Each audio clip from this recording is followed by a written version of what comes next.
Un coup, ça va être compliqué, oui. Il a vraiment été en difficulté sur des séries. Le crochet du goal. Այժմ եւ միշտ եւ հավիտյանս հավիտենից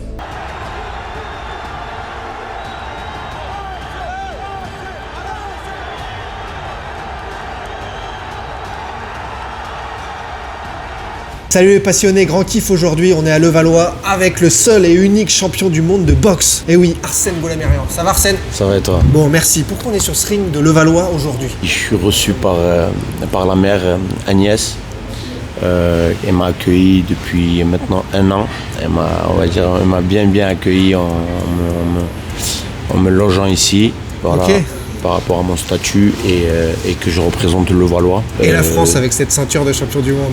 Exactement. Parce que toi, t'es né à Erevan en Arménie, t'es de Toulouse, les gens t'adorent à Marseille, on te voit sur Instagram t'entraîner à Los Angeles chez les Arméniens aussi, t'es à Paris avec ta femme et donc à Levallois, t'es un citoyen du monde en fait. Exactement, je suis le people champ comme on dit. Je voyage énormément. Pour les camps d'entraînement, que ce soit, je suis invité un peu partout dans le monde et c'est comme ça qu'a été élue ma vie, on va dire. Étant champion du monde, déjà c'est compliqué d'être toujours à la même endroit. Ouais. Tu sais, parce que voilà, tu as un camp d'entraînement, il faut que tu bouges. Là, j'étais en Espagne depuis 2 ans. Depuis 2021, je me suis intégré un peu dans les montagnes espagnoles vers Malaga, à Sierra Nevada. Derrière, j'essaye de rentrer en contact avec mon coach Abel Sanchez. Je l'ai retrouvé depuis septembre. Je l'ai retrouvé pour finir un peu ma carrière avec lui. Il me reste encore 3-4 combats à faire. T'es né en 87. Exactement. Ta carrière, c'est 3-4 combats, ça veut dire 2 ans, 3 ans, c'est ça? Encore un bon 2 ans.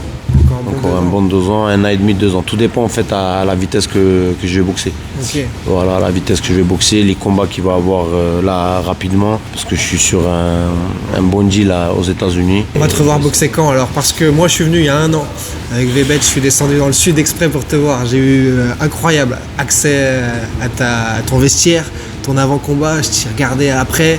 C'était une expérience incroyable pour quelqu'un qui n'est pas de la boxe. T'avais jamais vu avant? Pas à ce point-là. Pas à Marseille. Pas si près, pas à Marseille. Ouais. Je t'ai vu à Bercy, mais dans d'autres conditions, extérieures, juste en tribune. Là, j'étais au plus près, premier rang, place numéro 1. Expérience incroyable. On se rend compte de l'intensité, de la force, du mental. Mais ça fait 1 an, plus d'1 an. T'as pas remis ton titre en jeu. Comment ça se fait? Comment on peut le comprendre pour les gens un peu extérieurs à la boxe? Si on revient à ce combat-là contre Igorov au Canet, 2 ans. Tu sais, parce que j'avais boxé décembre 2019, juste après il y a Covid qui commence. On n'avait plus le droit d'organiser. Avant j'étais avec Sébastien Carriès, Univers Boxing. On n'arrivait pas à boxer, pas de budget, tu vois, c'était un peu compliqué. Le Covid a tout cassé. Le Covid a éteint ma carrière, tu vois, vraiment a éteint ma carrière. Pourquoi jusqu'à aujourd'hui on y est encore, tu vois. Canal nous suivait, on organisait, je faisais 2 combats, 2 gros combats par an et tout allait bien. Le Covid a commencé, tout a changé, c'était plus pareil. Et novembre 19 2022 au Canet, que je reviens, je m'entraîne vraiment comme un fou furieux. Il fallait que je gagne ce combat, il fallait que je montre que Arsène never die. Ouais, il est pas mort et il est là. Et il y avait toute ma communauté arménienne qui s'est déplacée un peu de Paris, de Marseille, de partout, tu vois. Le gars de la sécurité que je connaissais, Kadze, un Georgien, il m'a dit Arsène, de 21h30 à 22h30, il m'a dit il y a 1500 personnes. Il m'a dit, il s'approchait à la porte, il disait ouais, je suis le cousin Arsène. C'était tous tes cousins. Il m'a dit, j'ai jamais vu ça. Il me dit, c'était incroyable. C'était Arsène. full. C'était full, il n'y avait plus de place. Mais c'est pour ça que je t'ai dit, en fait, Marseille, c'est pareil, tu vois. Pourquoi Marseille? Parce qu'il y a les Arméniens. C'est une ville que, tu vois, je suis attaché vraiment du cœur. J'y vais là-bas. Toulouse, c'est mes parents, tu vois, c'est toute ma famille, voilà. Mais en fait, j'ai jamais été, on va dire, posé là-bas, tu vois ce que je veux dire. Ah, okay. Moi, c'est toujours l'extérieur. C'est comme quand je vais à Los Angeles, c'est ma famille là-bas aussi, mais tu vois, ça n'a rien à voir. C'est les amis, je suis très proche. Quand je viens à Paris, pareil. Les Américains, c'est une autre culture. C'est une autre culture. Mais je te parle par rapport aux reproches que j'ai envers eux, tu vois, comment je suis attaché à eux, tu vois, et comment eux, ils sont attachés à moi. Au Canet, le combat, on va dire, parfait. Je reviens après 2 ans d'arrêt, je mets d'accord tout le monde, tu vois, que je dis cette ceinture est liée et restera jusqu'à ce que moi j'arrête, personne ne me le récupérera. Et voilà, derrière, on rentre dans des complications Canal Plus arrête, tu vois, la boxe avec Y12, tu vois, Yohan Zawi, que des promesses, il n'y a rien de établi, tu vois. Ça veut dire quoi? Ça veut dire que des gens t'ont promis des combats qui sont pas arrivés? Voilà, tu vois, Simple. lui il m'a dit, je vais signer avec, je sais pas, avec une télé, t'inquiète pas, ça va arriver, tu boxeras en avril, tu boxeras en mars, tu vois, tu boxeras en mai. Donc toi tu t'entraînes? Moi je m'entraîne, je suis enfermé dans les montagnes en Espagne, tu vois, ils m'envoient en préparation, loin de tout le monde, tu vois. Ils te répondent le téléphone tous les 15-20 jours, tu vois ce que je veux dire. Ils t'appellent, j'ai un combat à te proposer en Angleterre, tu vois, j'ai un combat à te proposer ici, tu vois, pas de sparring partner, je veux pas de coach encore posé, tu vois, avec moi, tu comprends ce que je veux dire. Et surtout, ils savent comment je suis, moi. Tu vois, moi, je suis quelqu'un d'attachant. Tu vois, tout marche au cœur avec moi. Confiance. Exactement, moi, c'est confiance. Il n'y a pas de contrat, je suis pas un notaire, tu comprends ce que je veux dire. Il n'y a pas de contrat ou quoi que ce soit. Moi, je suis quelqu'un, c'est parole. Je te dis rouge, c'est rouge. Si je te donne une parole, je sais que je vais mourir, je vais le faire, c'est pas grave. Tu comprends ce que je veux dire. Je marche en parole, moi, je suis à l'ancienne époque. Tu vois, je suis de l'ancienne époque, j'ai vu mes ancêtres, j'ai vu ma famille. On marche de parole, on marche pas de... Tu vois, blablabla. Il m'a promis des choses qui ne sont jamais arrivées à terme. Tu comprends ce que je veux dire? Et ça m'a brisé, tu vois, ça m'a cassé. Et grave, il m'a tué 1 an. Pourtant, on n'avait pas prévu ça dès le départ. Dès que je boxe en 2019 au Canet, il me dit, écoute-moi, on fera 3 combats l'année prochaine. On va tout exploser, tu verras. Je vais te poser un combat le 1er avril. D'ailleurs, je parle sur Moscato. L'objectif, c'est de combattre au mois de février-mars, là, très rapidement. 1er avril. On peut pas... 1er avril. Oui, voilà. 1er avril, c'est bon, la date est posée. Mais c'est pas tout à fait signé, je crois. Hein. Non, la date est posée avec Canal et la salle. Il m'a dit, voilà, on va faire 3 combats. Déjà, en commençant par le 1er avril. Et il savait que Canal les avait arrêtés, tu vois. Donc lui, il devait avoir un 2e plan, un 3e plan. C'est un promoteur, tu vois. Moi, je pense à mes entraînements. Je pense comment être au... Chacun son taf. Voilà, merci. Chacun dans son coin, tu vois. Jamais il a tenu sa promesse. Finalement, on est arrivé jusqu'au mois d'août. Il me pose une date le 26 août. Il me change une date le 10 septembre. Avec un adversaire complètement différent. Après, à l'oreille, tu sais comment ça parle. Même les murs, ils parlent dans les prisons, tu vois ce que je veux dire. Ça arrive dans mes oreilles qu'en fait, finalement, c'est ni l'adversaire, ni la date. Tu vois, qu'on t'a proposé, c'est le 30 à Marseille avec un autre adversaire. Tu comprends ce que je veux dire. Moi, je suis en préparation, tu m'envoies là-bas, tu me parles d'un autre truc. Finalement, je vois que tu parles chinois, tu comprends ce que je veux dire. C'est que dans ma tête, tellement j'étais déterminé, c'était même pas le délai, c'est la façon comment il a agi, la façon comment il a mené à ça. Tu comprends ce que championnat du monde, t'as quand même besoin de t'entraîner, t'as quand même besoin d'être prévenu en avance, non? Comment ça se passe? Être prévenu en avance, oui, parce que c'est moi le champion, c'est moi qui dois imposer. Ouais. Tu vois, c'est moi qui ai la ceinture. C'est pas comme si on t'appelle, on te dit, oh, t'as le champion, t'as proposé un combat. C'est maintenant ou jamais. Ouais. Voilà. Là, c'est moi qui impose. Moi, je suis prêt à défendre à tout moment. Sauf que moi, je veux juste une chose. Du respect, être à la forme que moi je veux. Ça veut dire avec le coach que je veux, avec les sparring que je veux. Je suis le champion, j'ai le droit, un minimum. Tu comprends ce que je veux te dire. Si tu veux avoir on va dire un combat que les gens ils tremblent quand ils regardent, faut me donner ce plaisir-là, on va dire ce plaisir, même si c'est une souffrance, tu vois. Donne-moi ce plaisir que je veux moi, dès le départ, et tu verras ce que je vais te faire sur le ring. Tu vois, donc donne-moi l'entraîneur que je veux, que je sois bien dans ma tête, qu'en compte de préparation, que quand je t'appelle, tu réponds, tu vois. Tu m'appelles pas, tu me dis, ouais, tu sais, j'étais tombé, j'avais mal au pied, ouais, je pouvais pas te répondre, j'étais à l'hôpital, tu vois, j'ai crevé, voilà. Mon coach appelle Sanchez, il m'a toujours dit depuis 2016, il m'a dit Arsène, quand on a un diamant, on le pose sur le meuble et tous les matins et le soir, on le nettoie. Tu vois, on le scie, on le nettoie, qui brille. Parce que c'est le seul truc, quand tu tourneras dans le salon, il va te faire briller les yeux. Il m'a dit les gens, ils n'ont pas compris ça. Surtout beaucoup de promoteurs. Très rares sont ceux qui arrivent vraiment à lever leur boxeur très haut. Tu vois ce que je veux dire? Ce qui tue aussi, c'est la distance. Les gens, ils travaillent de leur ordinateur. Tu vois ce que je veux dire? Tout est à l'extérieur. La boxe, c'est humain. Tu vois, c'est physique, c'est physical. Tu vois, il faut que tu sois là, mon ami. Tu vois, il faut que je te parle quand je te regarde, il faut que je te regarde dans les yeux. Donc, quand je parle aux gens, je regarde dans leurs yeux. Tu vois, je leur parle avec le cœur, avec voilà.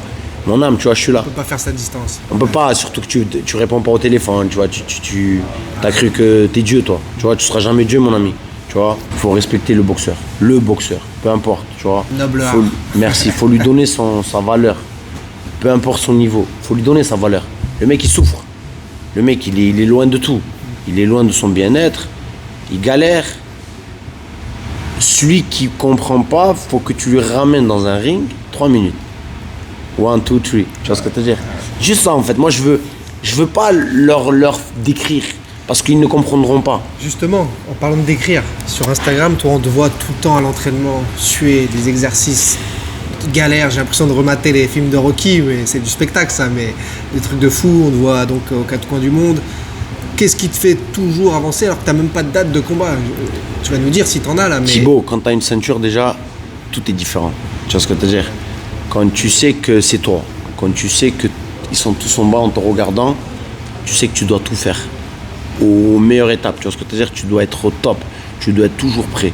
Il n'y aura pas de... Parce que moi, déjà, de base, comme je te dis, je marche à la tête. Tu vois ce que je veux dire? Tout est dans la tête. Ça veut dire que il ne faut pas que ni d'erreur, ni d'excuse. Je suis très pointu dans ma vie. Très, très pointu. Ça veut dire que le moindre truc, tu vois, en conduisant ma voiture, j'entends un petit bruit, je dis, oh, c'est quoi ça? Tu vois ce que je veux dire? Tu t'imagines à quel point je suis quasiment des amis dans ma famille, on me dit, tu es fou. Je suis très pointu. C'est ce qui te permet d'être... Merci. Ça veut dire que quand je vais taper au sac, tu vois, si je ne le sens pas, je te jure, je me mettrai 1 heure à le taper. Tellement que les gens ils vont me dire, mais attends, il est fou ce garçon. Mais c'est ça qui a fait le champion que je suis devenu aujourd'hui. C'est ça ce qui a fait que je me suis accroché et les gens ils sont attachés à moi. Comme le coach Abel Sanchez me dit, Arsène, et que là j'étais pendant 2 mois et demi avec lui, il m'a dit, j'ai vu des Guénins, mais il m'a dit, humainement c'est incomparable. Tu vois, en parlant de moi, il m'a dit, tu es différent. Tu vois différent, tu es différent avec les gens. Parce que comment je veux qu'ils soient, je leur donne pareil. Mais ils ne comprennent pas, c'est les promoteurs. Ils ne le comprennent pas. C'est business. C'est business, c'est l'argent. L'argent gagne tout le monde. Quand on est dans le même game, tu vois, on est sur le même bateau, tu vas gagner ta part, je vais gagner ma part, il va gagner sa part. Mais il faut qu'on se donne le bien-être. Tu vois ce que je veux dire? Si on est sur table, je peux pas manger de la viande, je te donne des frites.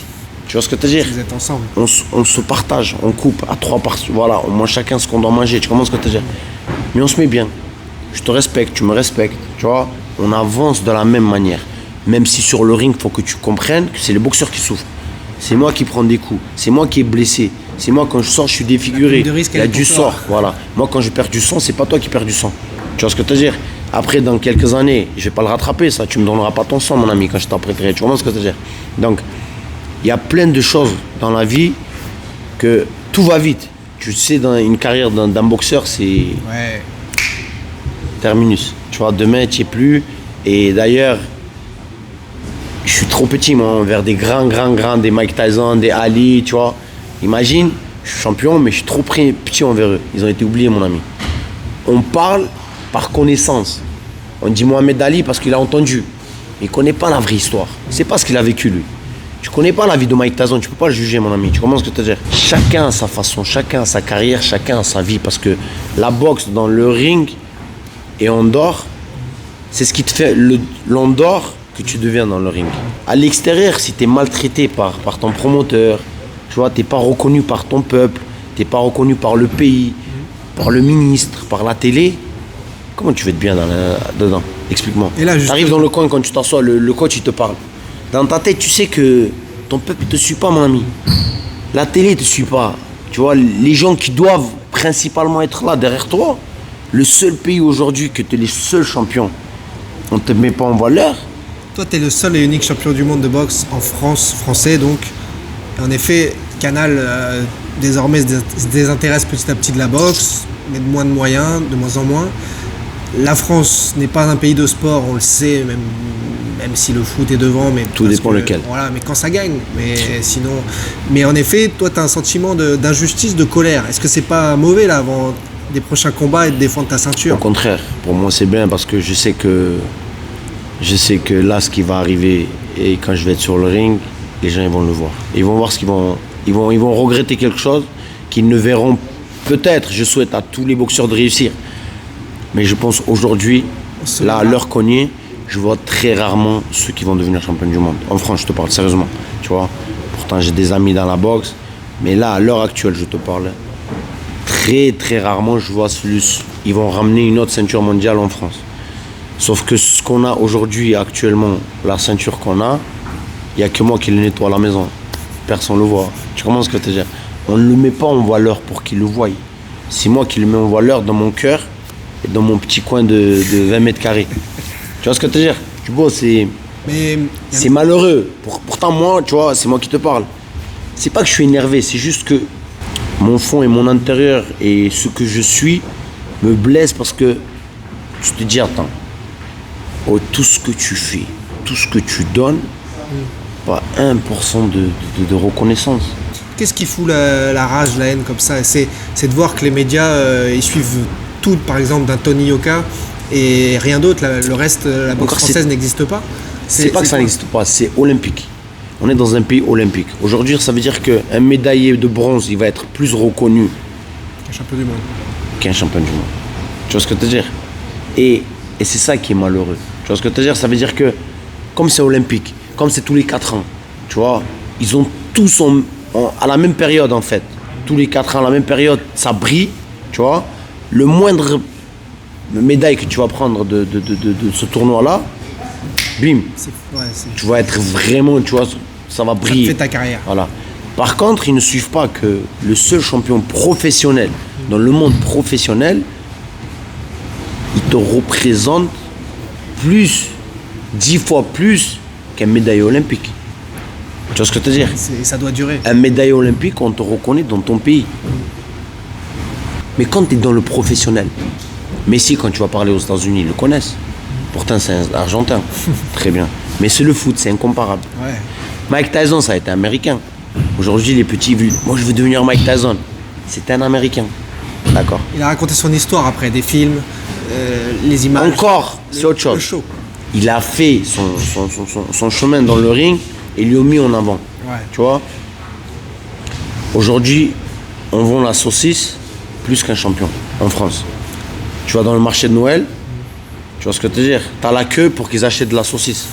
Tu comprends ce que je veux dire? Alors que le champion, il est abandonné. Toi, tu vois le degré de rabaissement qu'il y a dans ce pays. Toi, t'es solo et c'est... Jamais été solo dans ma vie. Je suis solo dans ce que je fais. Solo, là, sur Merci. le ring. Et heureusement, le bon Dieu, il m'a passé des amis, ma famille. Tu vois, on est très très proches, surtout les Arméniens. Tu es, c'est comme on est. Donc, jamais été solo. Mais quand tu es abandonné, tu es solo. Du moment que tu es abandonné, tu vois, on a un truc qu'on dit en Arménie, celui qui meurt, il est jamais mort, puisqu'on pense toujours à lui. Il est mort au moment où on ne pense plus. Pourtant, il est mort. Tu vois où j'arrive? Ça veut dire que quand on a des morts, tu vois, dans la vie, quand on pense, tu vois, on dit notre grand-père, t'as vu, il a fait ça, il a dit ça, il est vivant, parce qu'on parle de lui. Mais quand on ne parle plus de lui, il n'est plus là. Quand un champion il est abandonné, il n'y a plus de champion. La ceinture, il ne vaut plus rien. Cette ceinture, tu le prends, tu le jettes, c'est ce que je dis à tout le monde. Une ceinture, tu le mets en valeur. Faut qu'elle existe. Quand tu lui donnes sa priorité, tu lui parles de lui, tu lui mets en avant. Une ceinture, elle sert à quoi? Une ceinture mondiale, tu veux dire qu'il est plus bas qu'un médaille olympique. Tu vois ce que tu veux dire? Un médaille olympique. C'est déjà incomparable de base, Bien sûr. parce que chacun il a sa place, mais il faut parler de lui, il faut le mettre en avant. Oh, super champion WBA. Quand est-ce que on l'a pas dit, mais quand est-ce que tu remets les pendules à l'heure? Quand est-ce qu'on te revoit sur le ring alors? Où? J'ai Quand? dit voilà, c'est ce que je reçois tous les jours des messages, encore une dizaine de jours. Tu vois, Et on le saura. tout arrivera à l'heure et Mais ce sera pas en on France. fera un live. Ce sera pas en France, ça sera aux États-Unis, mais Tu mais il y aura l'annonceras. tout, t'inquiète Tu pas. l'annonceras. Ouais, Parfait, exactement. Parfait. Riyad Mehri. L'arbitre va peut-être arrêter, allez.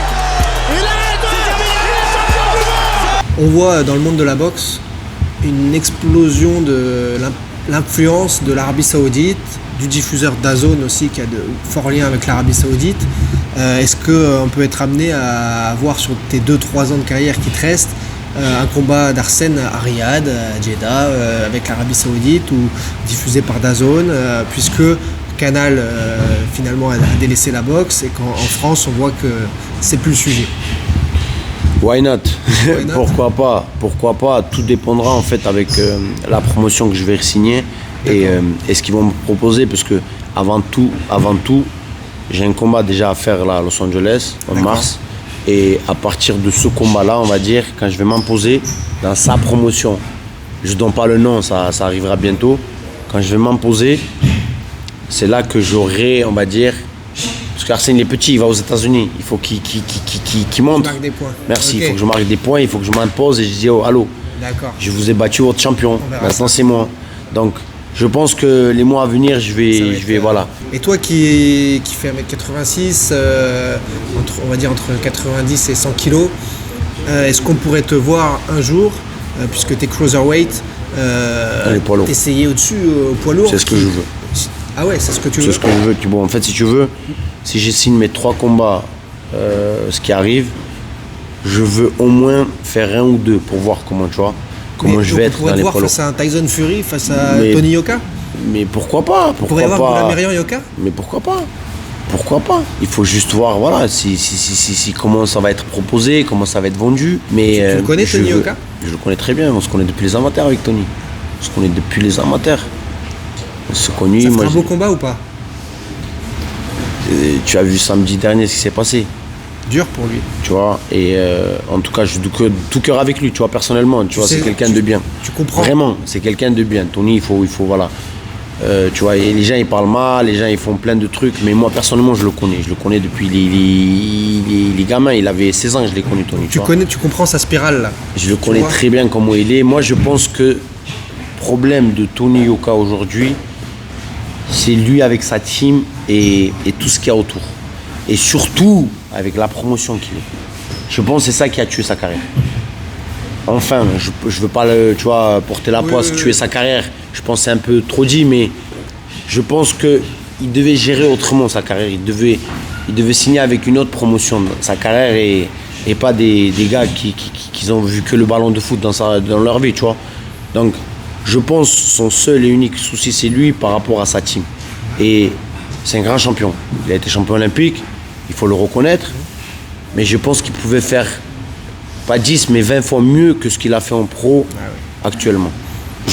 La taille, son style, il a tout, Il avait les atouts. mais ils ont un peu mal, on va dire, tu vois, comment on a dit, voilà. Façonner le plan de Exactement, carrière. plan de carrière et Toi qui es un pur cruiserweight, tu pourrais, avec 1m86, avec 95 ou 100 kg, rivaliser avec ce qu'on voit aujourd'hui, c'est des catcheurs. Les Wilder, les Fury et tout, c'est des catcheurs. ils sont grands, Ça devrait mais être un... il y a un tactique à tout, tu sais. D'accord. Moi, ni poids, ni taille, ni d'âge, il n'y a rien qui m'a fait peur sur cette terre. Chaque boxeur a sa façon de perdre. Et chaque boxeur a sa façon de gagner. L'adversaire que je vois personnellement aujourd'hui, c'est Joshua. Parce que c'est le seul dans la catégorie des lourds que tu peux pas rapidement, mais bim, juste l'affiche, sans combattre. Joshua, Goulamirian, tu vois, juste l'affiche, je te parlais. Imagine le buzz, tu vois, ça va exploser. Après mes 3 combats en cruiser, je veux Joshua. Et je sais qu'il peut m'affronter parce que je suis champion. Et je suis invaincu, j'ai 27-0 et bientôt 30-0. Il pourra que m'affronter, il pourra que accepter. Tu vois ce que je veux dire? Comme il a fait avec Usyk, tu vois. Usyk, il est venu invaincu des cruisers, tu vois. Il a boxé, c'est mon souhait. Maintenant, chaque chose en son temps et je veux pas sauter les étapes et tu vois, à gravir les montagnes encore, il y a des paliers. Moi, je veux juste une chose. Aujourd'hui, signer mon contrat, boxer, Bon, faire mon nom à LA, tu vois, aux États-Unis. Et je sais qu'à partir de là, tout va s'ouvrir pour moi. Arsène, une chose dont je voulais te parler, j'ai mis ça aujourd'hui pour toi, Bien. ce t-shirt. Je sais que toi tu vis en Arménie de temps en temps, tu es né en Arménie, tu es arménien, tu représentes la France, l'Arménie en tant que champion du monde. Quand tu vois ça, Artsakh Strong, Strong. qu'est-ce que ça t'évoque aujourd'hui? Donc le Haut-Karabakh est devenu Azerbaïdjanais. une terre azérie par la force, et par une épuration ethnique terrible il y a quelques mois, il y a quelques semaines. Où t'en es psychologiquement par rapport à l'Arménie, ce pays qui est entouré par la guerre autour d'elle? Thibaut, je pense qu'on va rester sur cette jolie photo, tu vois, sur cette jolie image, puisqu'il n'est plus à nous. mais par contre, on y pensera toujours avec l'homme et la femme, tu vois. Et ces t-shirts-là, je l'ai fait en 2020 pour donner aux Arméniens qui le portent, tu vois. Avec mon nom, Arthur Strong, tu vois, Arthur Arménien, avec la grande boxe et tout, tu vois, qu'on est puissant, qu'on gagne. Mais tu sais, aujourd'hui, c'est devenu, même la politique, c'est devenu business comme le sport. C'est l'argent qui parle, tu vois. Mon coach, il dit « money talk », l'argent parle, tu vois. Donc, c'est plus une question des territoires. En France aujourd'hui, le peuple souffre, mais qu'est-ce qu'ils font?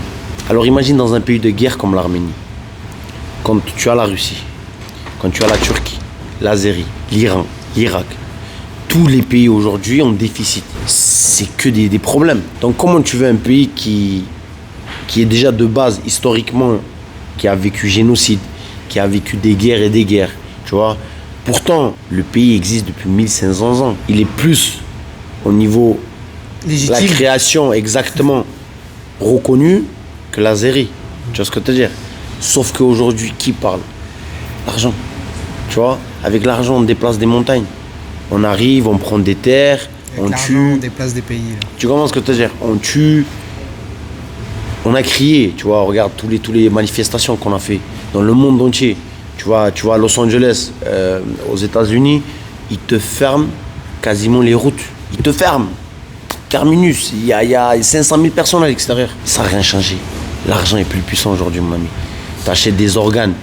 On tue des gens pour prendre des organes, tu vois. Tu peux plus parler. Tu vois. Il faut parler, mais... Merci, on va parler. Mais je veux lui dire, on peut plus rien changer. Tu vois ce que je veux dire? Parce que c'est plus puissant que nous. Quand Poutine il sera là, par exemple, ou Aliyev, tu vois. On pourra leur dire. On peut le taper. On peut lui dire, oh... Tu comprends que c'est des humains, c'est des bébés, c'est des enfants. Pourquoi vous faites ça? Tu comprends ce que tu veux dire? Surtout un pays, comme je dis toujours, 360 sur 260. Tu comprends ce que tu veux dire? C'est rien. Tu vois ce que tu veux dire? Mais Des hommes et le des femmes. plus important, ce que je veux moi de dire aux Arméniens, c'est qu'on reste soudés. Tu vois, le peu qu'on y est dans le monde, on est 12 millions, ça va. On est un peu dispersés, tu vois, un peu dans le partout, Russie, Amérique, l'Europe, tu vois. Je veux qu'on soit soudés, qu'on soit des frères, qu'on s'aime, qu'on se respecte, qu'on s'aide, tu vois. Il a besoin, je suis là. Je peux pas, j'appelle. Si je peux pas, je lui fais pas du mal. J'appelle, tu vois. Moi, je pense que c'est ça qui va faire notre culture encore plus riche. C'est ça qui va... Legacy. Exactement, c'est ça qui va nous agrandir nos terres. Ouais. Tu vois, puisque pour moi, le respect, l'aide, le partage humain n'a pas de frontières. On n'a pas de frontières. C'est nous qu'on l'a créé. C'est nous qu'on l'impose. Tu vois. Mais par contre, on se déteste. La frontière, elle est posée. Je t'ai posé une frontière, je veux pas que tu me touches. Je te touche pas. Tu me respectes pas, je te respecte pas. Elle est là, la frontière. Même à l'étranger, tu vois, l'étranger va le voir. Ils vont dire, oh, c'est un peuple soudé, tu vois. C'est un peuple qui s'aime. Faut être comme ça. Même lui, il viendra t'aider. Par contre, tu te détestes. Il te détestera. Parce qu'il va te dire, attends, c'est quoi ça? Tu vois. Ils sont du même territoire, par contre, ils s'aiment pas. Donc, il va dire, attention, il doit y avoir quelque chose. Qu'on soit soudés et qu'on avance tous ensemble. Tu vois ce que je veux dire? Il a un peu, je lui donne qu'il a un peu plus. Moi, j'ai un peu, donne-moi que j'ai un peu plus. Tu vois, petit à petit, tu vois, les fourmis. La seule chose qui reste pour moi aujourd'hui, hein, c'est mon avis, tu vois, et je le partage et je veux que le peu qu'on a, qu'on le tient. C'est tout ce que je veux. J'ai des amis turcs, hein. Attention. Il me dit, Arsène, vraiment, c'est politique. Tu vois, j'ai des Bien amis sûr. turcs qui détestent Erdogan. Ils le détestent du fond du cœur. Il y a plein de gens qui vivent bien en Turquie aussi. Merci. Il y a des idiots en Arménie aussi. Merci. Tu vois, on dit dans chaque village, il y a des chiens. Tu vois, chez nous, il n'y a pas une seule mère sur terre qui dira je veux la guerre pour mon fils. Personne. Ça n'existe pas.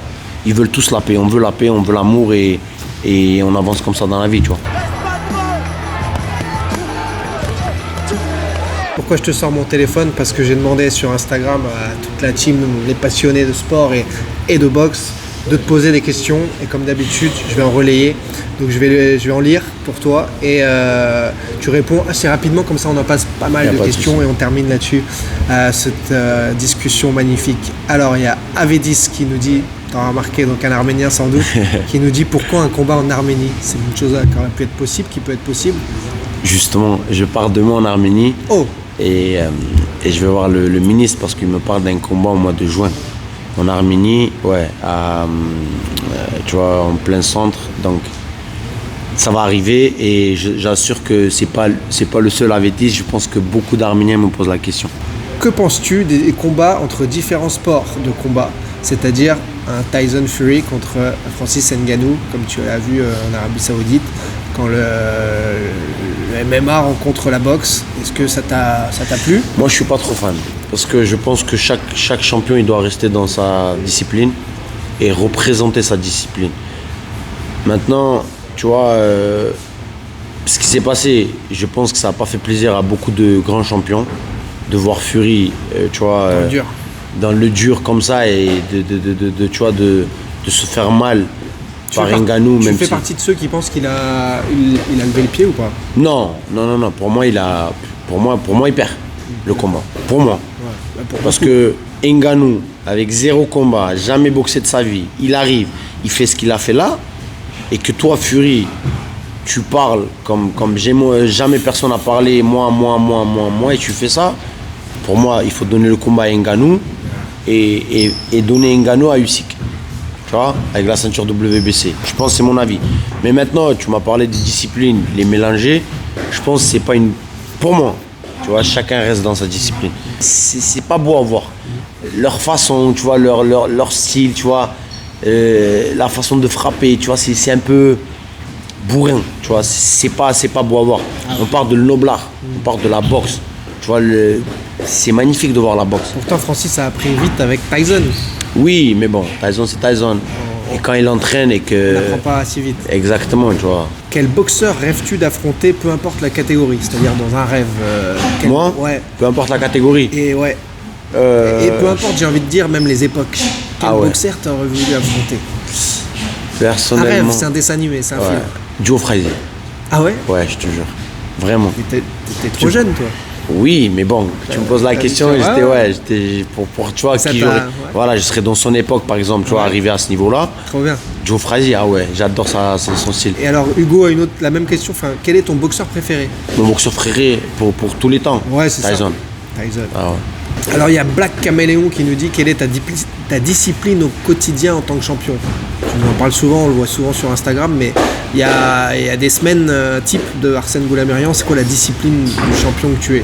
C'est-à-dire le réveil, par rapport aux entraînements. Ouais, je pense la discipline, c'est qu'est-ce tout, que tu t'imposes tous les jours? La nutrition.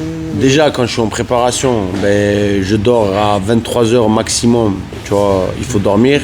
Le matin à 6h30, je me lève pour y aller courir. Après la course, petit-déj bien. Tu vois, flocons d'avoine, miel, tu vois, les amandes. Tu vois, au niveau de la nutrition, moi, je suis plus que parfait, tu vois. Même à la maison, tu vois, tout est programmé. Tu vois, je dis à la daronne de comme ça, parce qu'ils savent, tu vois, à la maison, ils font trop gras, tu vois. Ouais. Ils savent, même quand je vais dans des mariages, j'ai mon plat déjà, je te jure, préparé. Ah, vraiment, je suis très pointillé par rapport à ça. C'est la différence, ça. Exactement. Et quand ils me voient à 7-8% de matière grasse, ils me disent waouh. Justement, c'est 12-13 mois. Pendant toute l'année, quand tu fais attention, tu vois, tu restes bien, tu vois, tu restes sec. Et sinon, en dehors de ça, voilà, c'est famille. Voyager, partir en Arménie, partir par exemple, tu vois, à la mer. Tu vis de la tête. Exactement. Moi, je suis quelqu'un de très simple. Moi, je vis très simplement, tu vois. Je suis quelqu'un qui aime dépenser, tu vois. Voilà. Je suis quelqu'un qui aime bouger. J'arrive à la maison. Tu dis t'aimes dépenser, c'est-à-dire que tu consommes beaucoup. Tu aimes dépenser. Dans tout, dans la vie en général, tu vois. Dépenser, ça veut dire dépenser mes énergies, tu vois. Okay. Voilà. Et tu me parlais de l'argent, même ça, je dépense dingue. Même ça, on dépense de fou. Je te jure. Jusqu'au dernier centime. Justement, tu vas trop loin là-dedans ou tu te gères comme il faut? Attention, quand je te parle dépenser, je ne vais pas dépenser dans les boîtes de nuit, payer des champagnes à des Parce que Tyson, il a fait ça, il l'a raconté. Non. Ça, bon. Dans ma jeune carrière, voilà, dans ma jeune carrière, je fais beaucoup de choses, tu vois. Je fais beaucoup de bêtises, ouais. Exactement, on a grandi, on a fondé une famille et voilà, il faut faire autrement, tu vois. Il faut respecter avec ce qu'on est. Puis tu connais mieux ton corps aussi. Exactement, tu vois. On peut plus se permettre comme avant. Avant, je dormais dans les boîtes de nuit, on me sortait, on me disait Arsène, il faut rentrer à la maison, je te jure. Tu vois, avant, tu rentrais dans les boîtes, tu sortais pour voir des filles, tu vois, c'était autrement, tu vois, rien voir. C'est notre vie. Exactement, et quand je pris ma voie de championnat du monde, tu vois, et que je veux devenir champion du monde, tu sais que tu peux pas. Ce qui tue dans une carrière, c'est justement ce dépassement dans tout. Savoir quand il faut arrêter. Merci. Ce qu'il a tué de beaucoup de champions, tu vois, quand on parlait de Tyson, tu te rends compte que Tyson, quand il va boxer James Buster Douglas au Japon, Il est comme il ça. raconte que la veille, il boxe samedi, vendredi soir, il était avec une meuf en boîte de nuit. Tu réalises quand même. Juste avant James Buster Douglas, à la veille, il était en boîte de nuit. Et il fait quand même 6 reprises avec lui. Tu vois, bien, il le touche en plus, tu vois, pour te dire que le phénomène que c'était. Et le mec, il me dit, ouais, j'avais couché avec la fille et tout ça, tu sais que ça te coupe. Tu peux pas te permettre, tu vois. Alors que lui, il s'en foutait, il prenait des 100, 200 millions de dollars, tu vois. Donc il avait franchi une étape de phénomène. Je pense que pour arriver là où aujourd'hui, déjà moi je suis arrivé, j'en ai coupé des choses, je fais des choses. Bien sûr. J'ai fait pas mal de choses, tu vois, j'ai fait plein de bêtises, mais Il faut vivre, il faut les faire aussi. voilà, je pue à un certain âge de dire oh, allô. Non, il faut aller chercher ce qu'il faut aller chercher, tu vois, et se faire plaisir après, encore plus. Tu vois, se faire plaisir après avec la famille, parce que tu sais que c'est la seule chose. Tu vois, moi, il y a des choses que j'oubliais dans le passé, tu vois. Et ce que je fais dans les boîtes de nuit, Plaisir, avec les femmes, éphémère. voilà. Exactement, aujourd'hui, je te jure, je vois des filles qui me disent bonjour. Sur ma vie, ils me disent Arsène, tu m'as oublié. Sur ma vie, je suis sonné, je dis oui, j'étais oublié. J'y pense même pas. Sur ma vie, tu vois, pour te dire. Alors, ma famille, ce que je fais il y a 4 ans, je n'oublie pas. Ce que je voulais en venir, c'est. Les vraies choses. Merci. Mais ça, à 20 ans, 25 ans, tu penses pas. Tu penses après, quand tu arrives à 30 ans, quand tu rentres dans, tu vois, une période que tu sais, oh, attends, tu vois, la famille en avant, tu vois. Même si on parle famille, mais je pense que quand tu le vis, c'est différent. Tu vois, on dit tous famille, mon frère, mon cousin, mon père, ma mère, mais il faut le vivre. Toi, tu t'es façonné avec l'âge alors. Tu as réussi Avec l'âge. Parce qu'il y a des surtout. athlètes, tu vois, Tyson, Mbappé, c'était très précoce et après, pas Mbappé, Ils ont mais été Tyson. directement mis dans les cordes, ceux-là. Tu vois, ils ont été directement avec leur manager, leur famille. Tu vois, Mbappé, c'est son père qui gère. Tu vois, il a dû être strict dès jeune âge. Moi, tu vois, je suis arrivé T'es en fait France, tout seul. tu vois, dans les rues. Tu comprends ce que je veux dire? Moi, mon BT, c'est la rue. Tu vois, mon bac, mon master, c'est la rue. Moi, c'est la rue qui m'a ramené où je suis ramené. Moi, c'est la rue, mon ami. Tu vois ce que je veux te dire? Venez, on parle la rue et je vais vous apprendre beaucoup de choses. Par contre, ne me parlez pas de diplôme. Mon diplôme, c'est pas ça, tu vois. Moi, ce que je connais, c'est ce que j'ai vécu, ce que je saignais. Je l'ai senti sur ma peau. À l'école, quand tu apprends ça, tu le vis pas. On te dit quand ça arrivera. Tu le vivras parce qu'on te l'a dit. Et le diplôme de la rue, c'est tu l'as vécu et tu l'as validé après avoir vécu. Mais grâce à ma famille, merci à mon Dieu, tu vois ce que je veux te dire, que je le prie tous les jours, merci à mon Dieu. Je suis là aujourd'hui, je suis fort, je suis 3 fois plus fort que ce que j'étais il y a quelques temps et je souhaite à tous ces gens-là dans leur passé de ramener que du positif envers leur famille, envers leurs amis, tu vois, d'abandonner ceux qui sont négatifs, tu vois, parce qu'on connaît même positive. exactement. Moi, c'est ce que je dis à mes propres amis. Ton frère, ton propre frère, du même mère, du même père, tu es sorti, il te ramène du négatif, abandonne-le. Aujourd'hui, c'est le moment. On dit non, oui, mais ça reste Non, mon ami, ton frère, il te ramène du négatif, abandonne-le. Moi, je l'abandonne. Sur ma vie, il me ramène du négatif, il me fait que du mal, tu vois, parce que c'est mon frère. Non, mon ami, ton ami, il t'apporte du bien, il te ramène du positif, il est là, il t'aide, tu vois. C'est ça ton ami, c'est ça ton frère. Pour moi aujourd'hui, à l'époque qu'on est, peut-être il y a 10 ans, je t'aurais dit différemment. Mais ton frère, il te ramène du négatif, abandonne-le, mon ami. Il te ramène du mauvais, abandonne-le. Dans 3 ans, après Joshua, après d'autres, tu t'imagines faire quoi? On termine là-dessus. Après quoi, 3 ans? Dans 3 ans, 4 ans, tu leur laisseras ton titre parce que tu l'auras encore. Tu auras affronté Joshua, on en a parlé. Tu voudras faire quoi après de ta vie? Après, De ta vie, franchement, de ta vie. je te jure, écoute-moi, je serai au cocotier, devant la mer, avec un verre de champagne et je t'invite. Faudrait que je vienne faire une interview au bord de la plage, avec plaisir. À Bahamas là-bas, aux Maldives, sur ma vie. Je te veux reposer et je t'invite. Thibaut, viens, on va. Ah, mais ma parole, il n'y a que ça. Merci à toi Thibaut, on est ensemble.